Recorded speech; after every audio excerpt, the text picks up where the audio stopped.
একসাথে উদ্যোগের কারণেই আজকে আমাদের এই প্রোগ্রামটি সফল হয়েছে।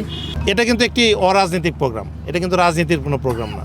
সবাই আসছে, আমরা স্বতঃস্ফূর্ত একটা পার্টিসিপেশনও পেয়েছি।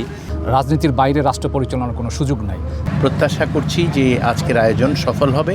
আজকে পথের দিশা প্রোগ্রামের আমাদের মূল উদ্দেশ্যই ছিল শিক্ষার্থীদের কাছে যেই মোটিভেশন কিংবা যেই গাইডলাইন সেটা কিছুটা হলেও পৌঁছে দেওয়া। এক্ষেত্রে আমাদের সাহায্য করেছে সবার প্রথমে আমি বলবো হাবিব হসপিটাল এবং সিডার উদ্যোক্তার, তাদের একসাথে উদ্যোগের কারণেই আজকে আমাদের এই প্রোগ্রামটি সফল হয়েছে।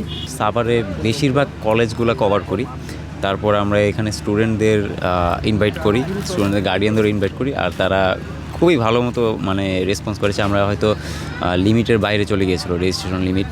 শিক্ষার্থীদের মধ্যে যদি এই আলোচনার মাধ্যমে এমন কিছু দিক নির্দেশনা তারা পেতে পারেন যাতে করে তাদের শুধুমাত্র গ্র্যাজুয়েট হওয়া নয় বরং এমপ্লয়াবিলিটির ক্ষেত্রে তাদের এক ধরনের অ্যাচিভমেন্ট তৈরি হয়, তাহলেই আজকের আলোচনা সফল হবে। এটা কিন্তু একটি অরাজনৈতিক প্রোগ্রাম, এটা কিন্তু রাজনীতির কোনো প্রোগ্রাম না। আপনারা হয়তো মনে করবেন সবার আগে বাংলাদেশ, এটা হয়তো একটা দলের স্লোগান, কিন্তু না, এটাকে আমাদের ধারণ করতে হবে। এটা একটা জাতির এবং এই বাংলাদেশের একটি স্লোগান, সবার আগে বাংলাদেশ। এই স্লোগান নেই আমরা সকলকে ঐক্যবদ্ধভাবে এক কাতারে এনে আগামী রাষ্ট্রটা গঠন করতে চাই আমাদের জনাব তারেক রহমান।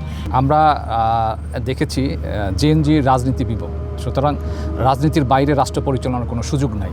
তো শিক্ষার্থীদের মধ্যে কোয়ালিটি চেঞ্জ আনাটাই হচ্ছে মুখ্য উদ্দেশ্য। আর এটা একটা টিম ওয়ার্ক, এটা যেরকম হাবিব হাসপাতাল আছে, এটা সিডাও আছে এবং এখানে ফুল টিম কাজ করেছে। ধন্যবাদটা সবাই প্রাপ্য। মূলত আমাদের এলাকার শিক্ষার্থীদের ভিতরের ইতিবাচক পরিবর্তন আনা এবং সক্ষমতা বিল্ড আপের জন্যই আমাদের এই উদ্যোগটা ছিল।